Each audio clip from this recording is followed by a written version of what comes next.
Rolex increased their prices. Again, it doesn't stop. The Rolex execs. It never stops. money.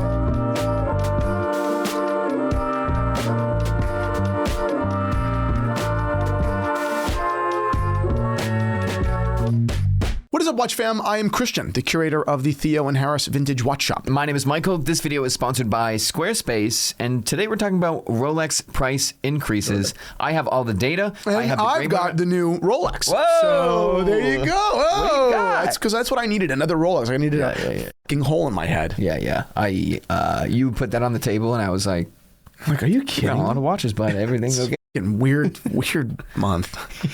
So weird. I just got too many weird things happen. That's why. What weird things? Well, the purple Rolex, that was just unexpected. I had to get that. I'm serious. How could I sell that? How could I sell the purple dating? I said that too. And then this was essentially a gift from a friend. You paid for it. Yeah, but he gave it to me at retail, which saved me $2,000. Yeah, that's true. And it was a very nice gesture. So how was I supposed to say no? Well, this was the only one I meant to buy. Oh, this is the Gerald Charles Maestro Squillette 8.0. This is the watch. This is the only watch I meant to buy. And what then about the Reverso? No, I'm not keeping the Reverso. Yeah, I'm not keeping the Reverso. That something had to go. You're like, this is getting ridiculous. Something had to go. The Reverso. The Reverso is incredible, though. Oh yeah, I love it. You'll find it for sale in the next 5 years in the Theo and Harris Vintage Watch Shop. I love how much JLC tainted my view of them with their 30% price increase. It really hurt me. Yeah. Every time I see it, I'm not getting I love it. It's just that every time I would go to wear it, I was looking at it and it was like, okay, this or the Breguet. Because they're not even the Gerald Charles. Well, this is rose gold. This is a different color. Okay. I was like, okay, white gold, kind of dress, kind of sport, versus white gold, kind of dress, kind of sport. Which one do I wear? I don't know. They're kind of the same watch. Even though they're not the same, they were very competitive. They have the same spot in your collection. Very competitive. Yeah. And frankly, like if we don't, we've never done business with JLC. JLC isn't a client. If they were, I'd keep it. I'd raise our prices. So I have no like connection to the brand. Yeah. So I was just like, okay, I guess I'm going to sell you. That's it. I don't know why my voice went up. Oh, because you're being frank. Yeah. Open the box. Yeah, this is it. So talk to me about Rolex price increases. Okay, well, there's some good news and some bad news. The good news is for us. The bad news is for people that are not living in the United States. Yes. Last year, Rolex raised their prices 7 to 11% on average, which is high. That was a big raise. High, yeah. And we said, and I'll read you half of it, but essentially, the people that report on watch exports in Switzerland. This is good. Yeah. I'm gonna do a full episode on this on the Zero. So you guys want to see the full episode about why I got this watch and the story behind it and what it means to me, go ahead and join our private community over on Patreon at the Zero. It's not free, but we give away so much in credit that it basically is free. You get free straps and a bunch of shit. So whoa. Do you already size it? It's nice. I didn't know this. We're the same wrist size, obviously. Yeah, this is great. Wow. And this is great. I'm gonna wear 2 watches. Nice. Yeah, I'm gonna go like this. Continue. So Switzerland said 2022 was the best year in watch exports ever, but they did expect it to slow down come the summer. So there is a slowdown coming, I think, in general, and I think it's also reflected with Rolex on average this year raised their prices around 4%. Mm-hmm. What do you think about a 4% raise year over year? I never do this, by the way, guys. I don't wear 2 watches at the same time. I don't do this. I just... I don't know. I'm just doing it today because I just unboxed this and I didn't want to take this off. So that's it. Okay. Tell me that again. What do you think of a 4% raise year over year? That is fair. Not anything above or below average. No, that to me seems fair. 4% seems like a very fair price increase for business in general.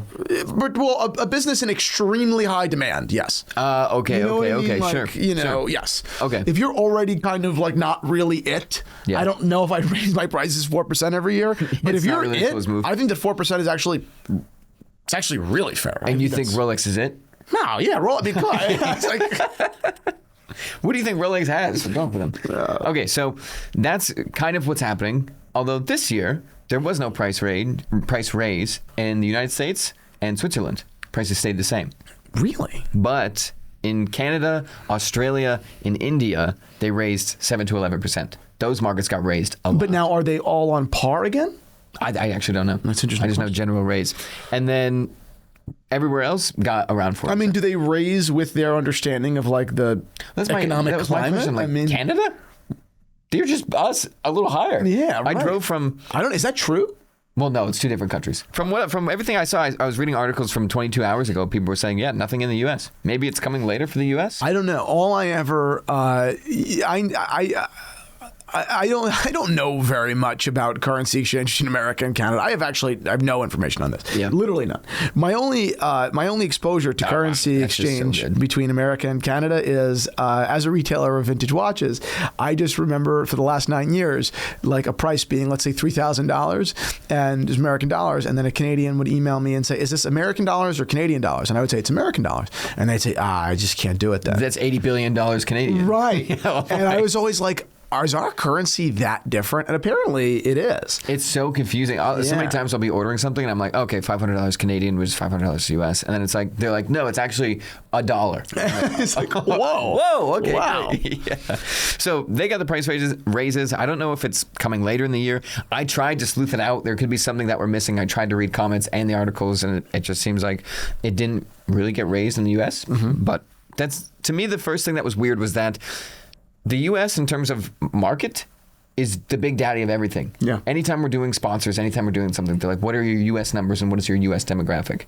So I don't know if there's some data that Rolex is looking at where they're like, okay, America's the golden goose, baby. It's a little egg that everybody cracks. Golden goose is the truth. I mean, you guys can throw shit at us all you want, but at the end of the day, no, but it's the truth. I mean, we're tremendous spenders, and we're tremendous earners, and that's it. And we're tremendous content consumers. I mean, it's a very consumable culture, so it's weird that there's no price raise right now. I don't know why. And probably because we complain about it on YouTube, so they're like, oh, we gotta be careful. Oh, we should watch out with Theo and Harris. Theo and Harris is kind of putting us on. I like Harris. How did I become Harris, by the way? I think you're Theo now. It's getting to the point of meme. Oh, well, Sam is definitely Ann, though. People definitely locked on that. This video is sponsored by Squarespace. Isn't that right? Yes, it is. I wouldn't be here had it not been for Squarespace. I have trusted Squarespace with my business for the last almost 10 years. I think it's a little over 9 years now. And not only did Squarespace allow me to build an absolutely beautiful website, but a functional one. Right to date, we've accepted millions of dollars in payments for Trillions. Watches and straps and all these different things. And Squarespace has made the experience totally painless. Their customer support system has been fantastic. Again, I didn't have the budget to go to a fancy web designer, right? I needed someone that was budget friendly, that I could trust, and Squarespace was the answer. And Squarespace now, it's even easier than when you first started because their Fluid engine allows you to just drag and drop. You can schedule blog posts in advance, and if you ever want a physical retail location, they have a point of sale system, integrates right into your actual system in general. Exactly. I don't only recommend you use Squarespace if you're new to business and starting a website. If you already have a website with your business, I still think you should just get Squarespace and take a look, poke around, no commitments necessary. And I think you're going to find, I'm almost certain you're going to find that the Squarespace options, the templates are just beautiful, and you're going to make an improvement in your business, period, end. Yeah. So you can head on over to squarespace.com/Theo Harris to save 10% off your first order of a website or domain. Boom. So I'm going to go over prices, and I want to talk about really quick, like rapid fire. Are we worth it with that watch if we took away the Rolex name? And we don't have to fully take it away because you'll say, how can you take away the Rolex name? But in terms of comps and everything in the market. Yeah, I mean, I would say that it's not just Rolex. Every product is largely a product. Not largely the name, but it's a huge influence. It's a huge influence.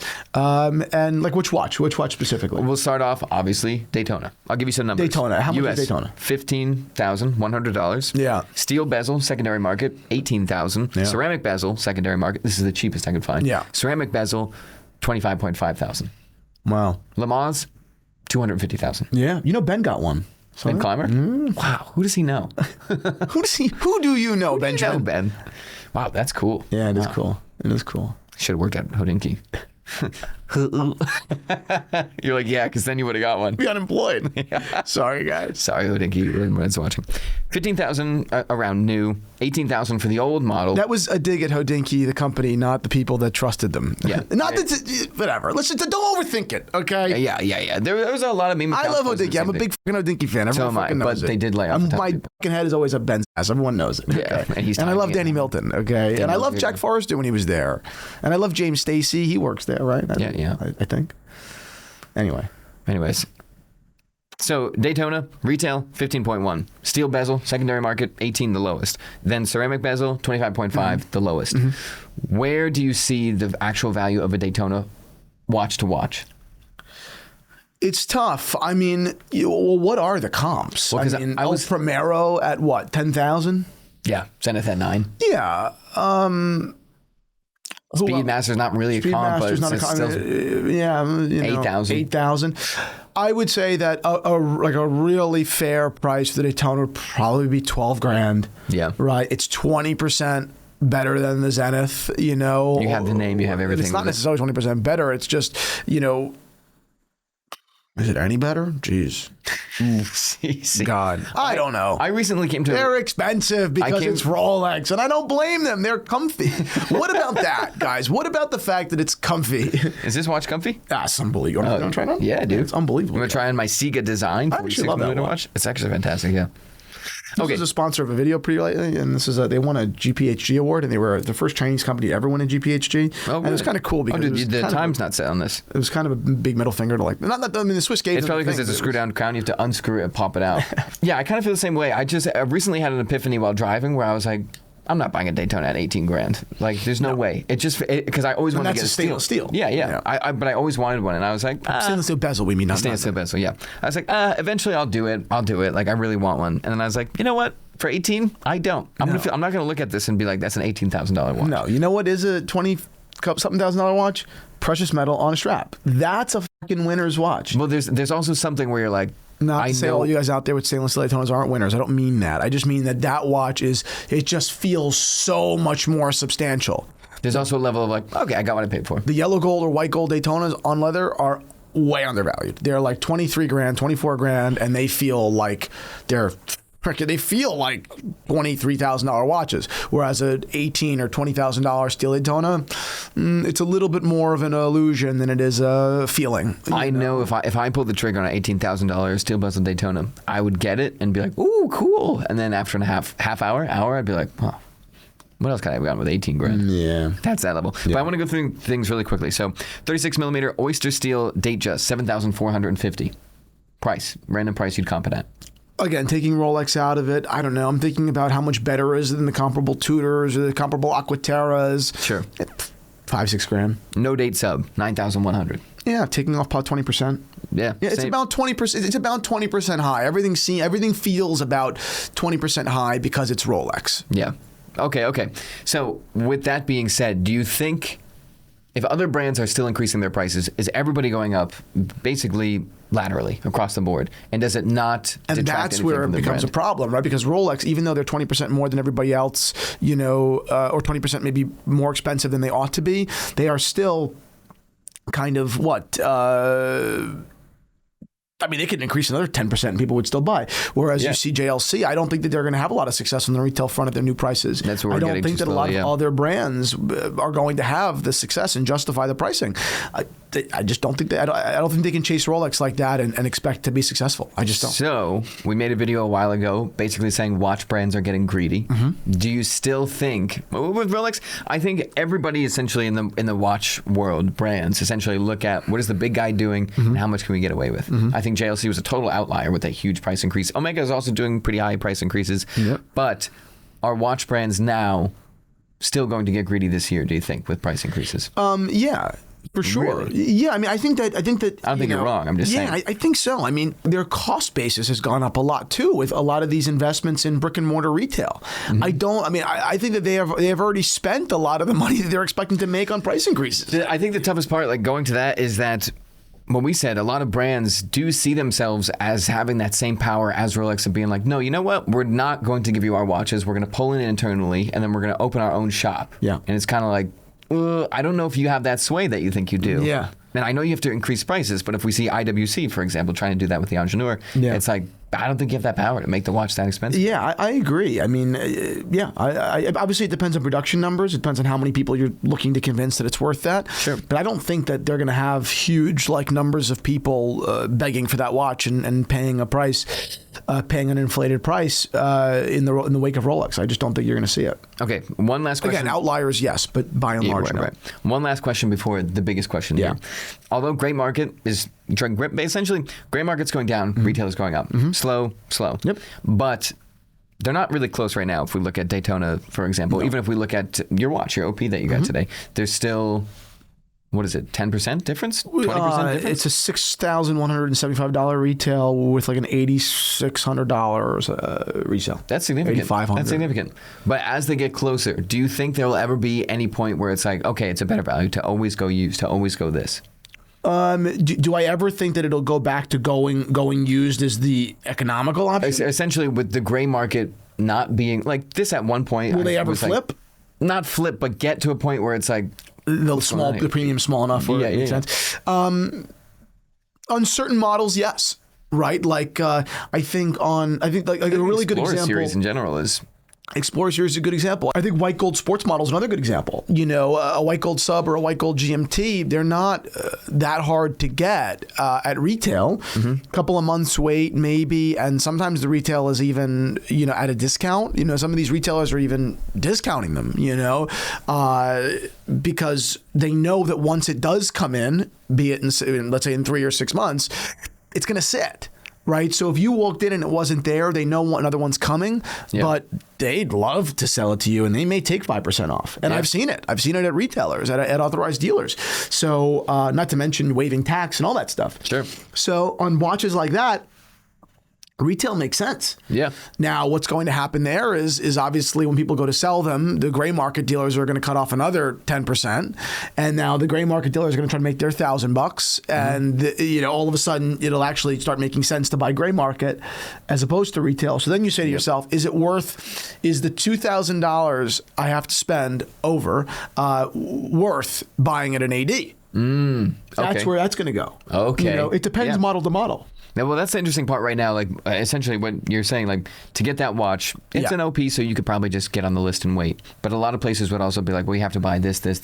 Right. So the price of a retail OP is not a retail OP, even if you try to do the math. Whether you're a Submariner guy or a 50 Fathoms guy or a Day-Date guy or an FP Journe guy, you've got to just take a step back and appreciate this history here. This isn't stuff you're going to find in a showcase. This is not mass-produced stuff, which is beautiful in its own right. I mean, this is treasure hunting.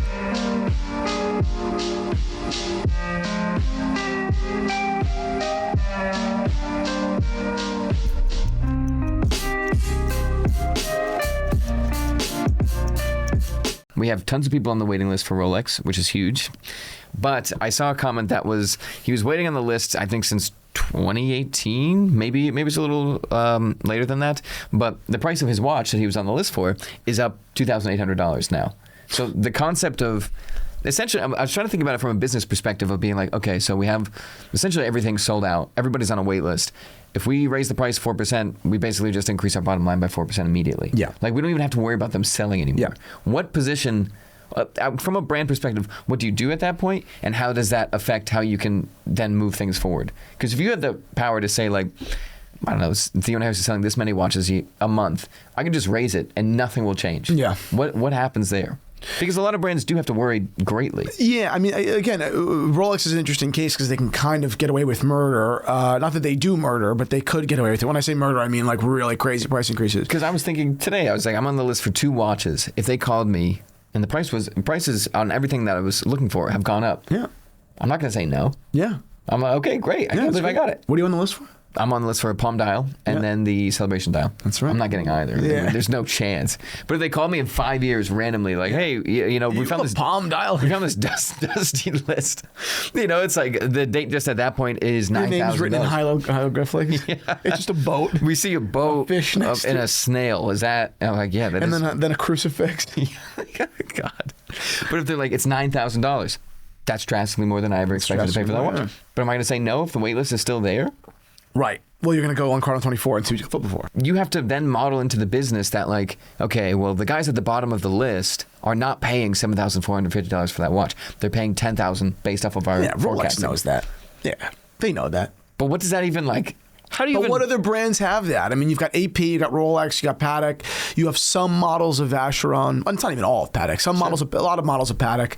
A lot of models. I mean, Rolex is probably the only one that almost across the board, you essentially have to forecast how much more money you'll actually be making. Yes. Like, okay, look at Michael on the list. No, obviously not 7,400. He's 9. Everyone below Michael is 10. Yeah. These guys way down there are 12. Yeah. It's like, you really have to think about stuff like that in an insane amount. Oh, yeah. But this year has shown that there is a little bit of slowdown. I don't think it's because Rolex demand is less. I think it's just general climate right now is not as strong as it was. But I think that's nuts. Yeah, I think it's wild. I mean, I think that, when excitement lingers for too long, right, and you're not striking, it fades. It just fades. And I don't think that Rolex will ever fade because Rolex is they've just positioned themselves so perfectly that they're an anomaly. But a lot of other brands will. A lot of other brands, these other brands that are below Rolex. I mean, Omega's going to keep doing a great job because they're going to keep earning their keep every day. They're just a really great brand and they're just always reinvesting in kind of clout and education and development. Omega's going to be fine. Yeah. Other brands, I mean, I don't know. It's tough.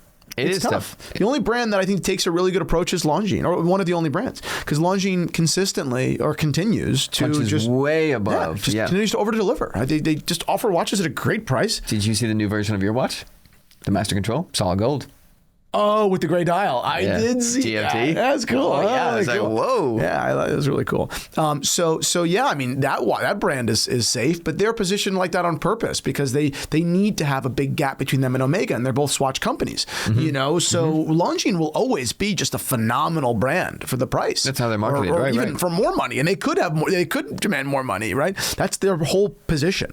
Whereas a lot of these other brands, they're just trying to push. How high can I go? How high can I go? How high can I go? It seems like a lot of other brands are like, how much do we have to do this to force a wait list? Yeah. Like, how can we figure out how to force a wait list? Because then we can do whatever we want. Right. But right now, like, we'll raise our prices quite a bit. Right. We're still not at wait list territory. How can we get that? Well, and what about Lange? I mean, Lange's done really well in the secondary market in the last 3 years. Yeah. I don't know. Is that going to continue? I mean, what are their retail prices? Are they doing discounts? I don't know. I don't know what the other brands are doing. I mean, Vacheron's another good example. The overseas heat cooled down a bunch. It's still a hot watch, but it's cooled down a ton. Yeah. The 222 didn't. The 222 is, and they did a massive price increase. I think that the 222 is up. It's like $5,000 or $7,000. It's up a lot of money. Wow. It's up a lot of money. Yeah. In yellow gold, and they're going to release them in other metals at some point, I would imagine. But I would assume so too. I wonder, is that watch alone enough to keep that brand on the wait list category, where you need to be on a wait list to get a piece? Like that watch, sure, but other stuff, I don't know. How many Corne de Vache are they selling? How many are they making? I don't know. Yeah. It's really complex. It's just kind of complex stuff, And then once they reach the gray market, that's a tough thing too. Yeah. Because now you're competing. Right. Yeah. And when you're talking about the luxury game, I mean, we hold the watch world to such a weird standard. Because we're like, well, these guys have honor because it's a handmade craft. Yeah. It's like, no, these are huge businesses. You go buy a Mercedes-Benz and an AMG, and that's a handmade engine, but you're going to lose a ton of money on it. Right. No problem with that. So why do you care that your watch loses money, right? I mean, we hold this watch business to a really weird standard. Yeah. It's weird. Yeah. What's wrong with losing a couple of bucks? Why does it? I don't know. I mean, you bought a product, you used it for 5 years, and then you get rid of it. Shouldn't it be worth less? Yeah. Isn't it supposed to be an anomaly when it's worth the same or more?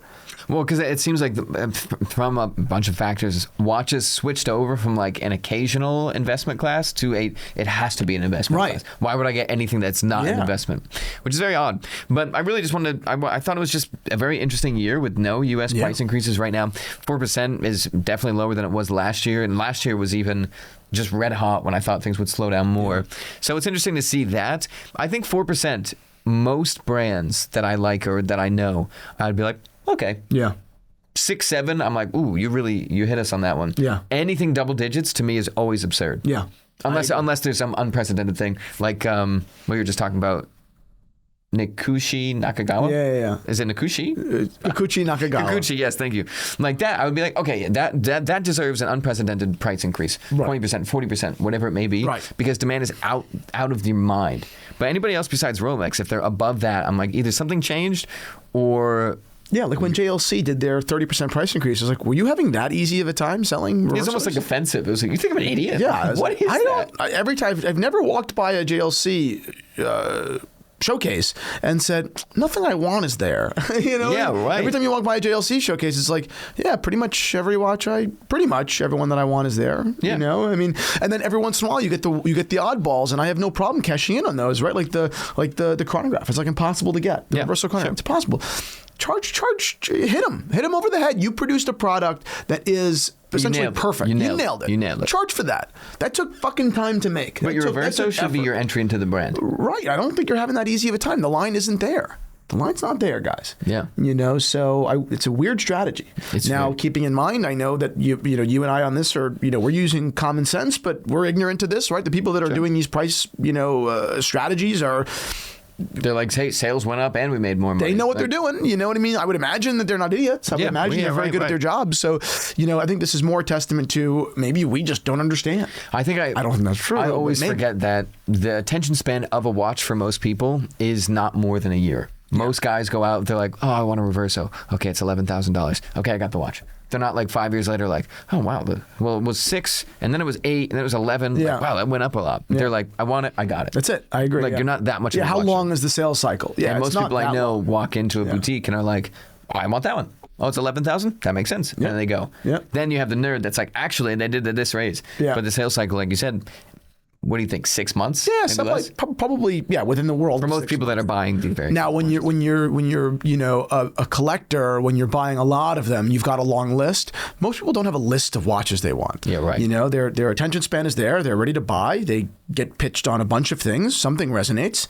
Sometimes it's the thing that ought to. Sometimes it's just the best pitch. Yep. And then they kind of they mull on it for a little while and they buy it. Yeah.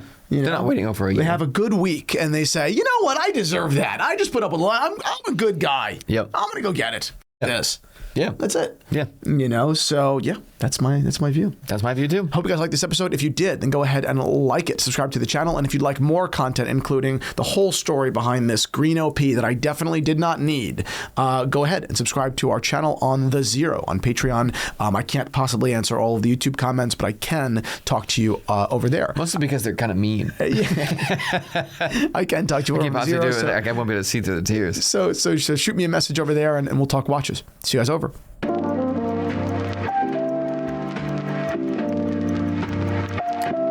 Straps, as many of you should know, bring a whole world of potential to mix up your watch collection. They breathe new life into watches. They help you pull out different colors. They give them new personality.